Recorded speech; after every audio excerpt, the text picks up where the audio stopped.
Hello everyone, and welcome to After Alexander. Looking Ahead Episode 3, Athens Through the Ages.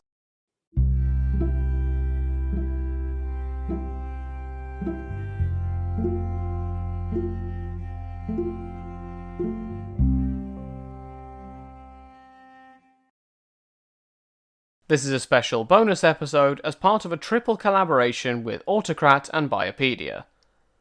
Autocrat are hosting a myth episode where we talk about the myth of Athens' foundation. Well, here on After Alexander, we're going to look at what the city of Athens and the people around it more generally get up to during and after the Hellenistic Age.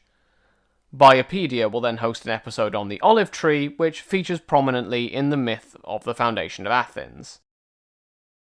So, without further ado, let's get into it. First things first, Athens had had contact with Rome in the 450s BCE. This is because a delegation of men had been sent to Athens by the Romans to study Athens' laws under someone called Solon. These envoys then formed part of the group of 10 men who headed the so-called Decemvirate, ruling for 1 year in 451 BCE instead of the 2 consuls. Among these decemvirs and delegates was a certain Gaius Julius, which is noted as interesting because it's an appearance of the Julii family early in Rome's republican history. We also get Athens hosting Zeno, father of the philosophy of Stoicism, in 313 BCE, or thereabouts. The philosophy incidentally gets its name from the colonnade, or stoa, in the city that Zeno liked to teach under. Moving forward a few centuries, we catch the city resisting the dictator Sulla, who would eventually make himself dictator for life, just as Caesar would later down the line. Sulla took Athens and sacked its port of Piraeus and the city itself. He pointed out that it was only because of its past glories that any of the city was saved at all. In other words, I guess, he would otherwise have been perfectly happy to destroy it. Finally, in our Republican era, the Republican heavyweight Cicero studied in Athens and Rhodes until 77 BCE, afterwards returning and climbing up the political ladder. Let's now move on to cover Athens in the Roman Empire. The Roman Emperor Hadrian spent the winter of 124 in Athens, 7 years into his rule. In fact, he would visit 3 times and build in the city just as he would in Rome. At that time, Athens was still an education hub, but on the decline as a city. His Athenian builds include the Academia, named for Plato's Academy. In 268, during the crisis of the 3rd century, the Goths invaded the Balkans along with the Heruli. The Roman emperor of the day, Gallienus, scrambled to combat them, but although he beat them in a battle at Naissus, he could not prevent Athens from being sacked. When Constantine the Great was looking for art to fill his new city of, Constantinople in 324, he took things such as the statue of Athena from the Parthenon and moved them to the city. Julian the Apostate would be banished to Athens in 354 and would study there until 355, when his cousin Constantius summoned him to go and deal with the Rhine frontier. One of my sources mentions that it's here that he developed his interest in paganism, which would eventually lead him to be called, Julian the Apostate. Alaric the Goth would rampage through the region in 396, but would spare Athens from a sacking after he was invited for a meal in the city. Justinian would forbid pagan philosophies and law being taught in Athens in 529. This is the conventional date given for when Plato's Academy was closed. Several teachers would migrate to the Persian Empire as a result. We're going to be skipping forwards rather rapidly from this point on. In 662 CE, Emperor Constans II passed through the region pushing back the Slavs as part of his western campaigns. The Empress Irene would later exile the sons of Constantine V to Athens after a rather limp attempt at rebellion. Athens would also be the city of origin of Empress Consort Theophano, the wife of Crown Prince and future Emperor Staurakius, who married her on the 20th of December 807. Moreover, in the 11th century, Emperor Basil II would actually celebrate a triumph over the Bulgarians in the Parthenon, although at this time it was the Church of Our Lady. Bulgaria would subsequently be subsumed into the empire as 3 provinces. The city would be occupied by Crusaders during the Fourth Crusade, and given to Otto de la Roche, a lord from Burgundy, in October of 1204. Otto would relinquish control to his nephew Guy after returning to Burgundy in 1225.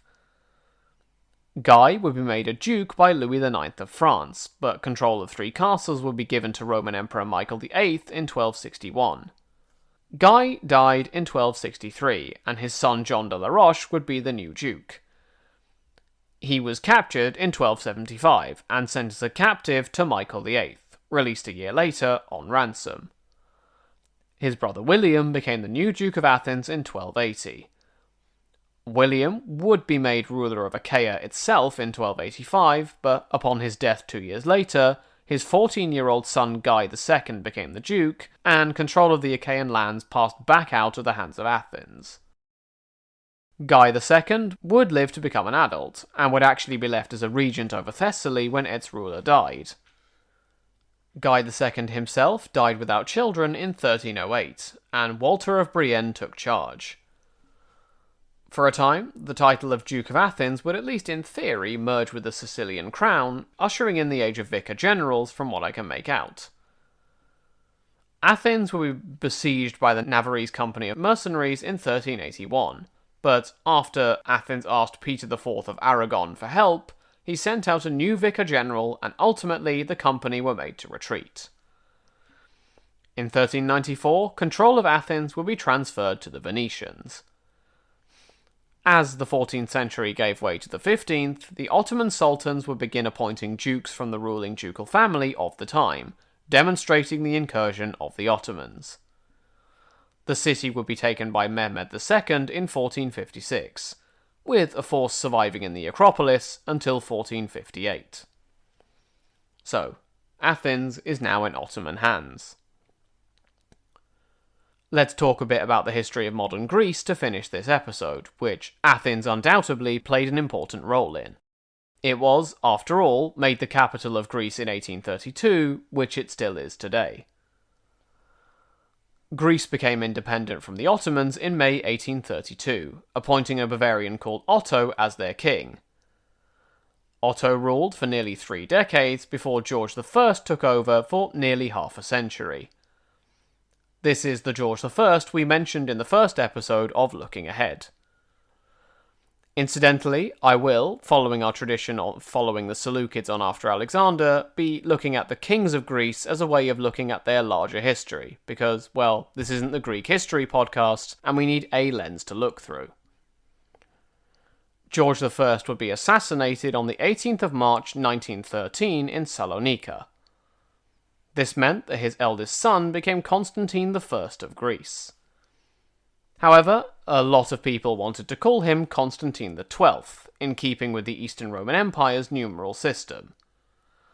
At the time, the thought was that Constantine I, or the 12th, I guess, would someday rule from Constantinople. However, it was not to last. Constantine left the country in the face of the turmoil during World War I, I'm not going to get into it here, taking his son Crown Prince George with him. His second-born son Alexander thereby technically succeeded him. He then died from a monkey biting him, yes, really, in October of 1920.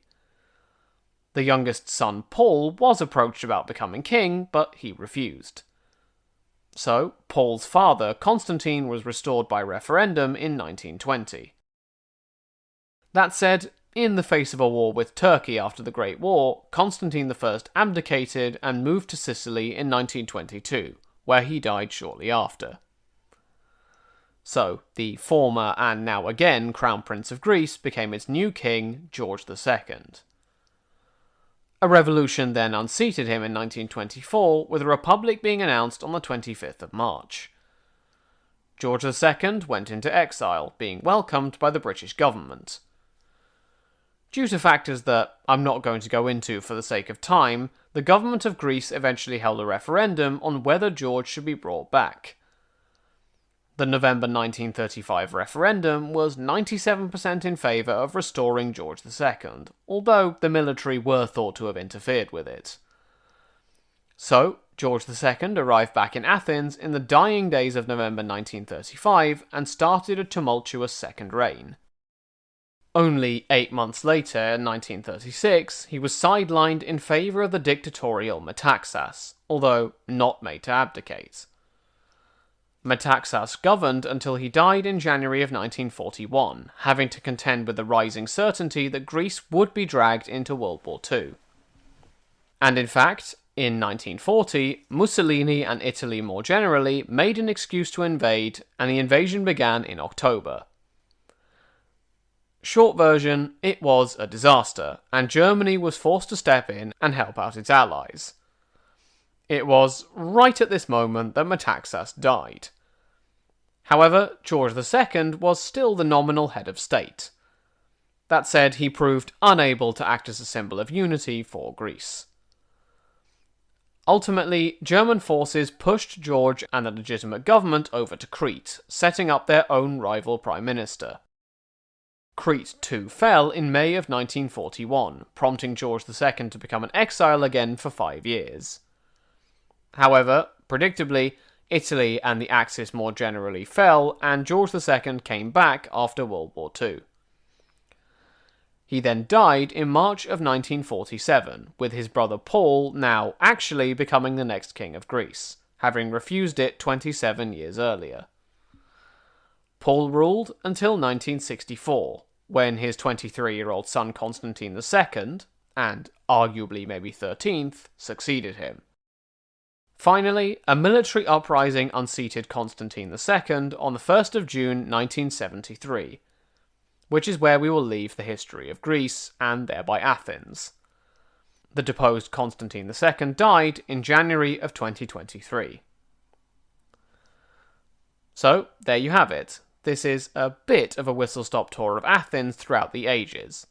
I know it's spotty and not perfect, but it's at least interesting to see what they've been up to before and after the scope of our podcast. That's it for this episode. As always, thank you all for listening. Feel free to get in touch at the show's email address if you have any questions or comments. Until next time, have a great week, everyone.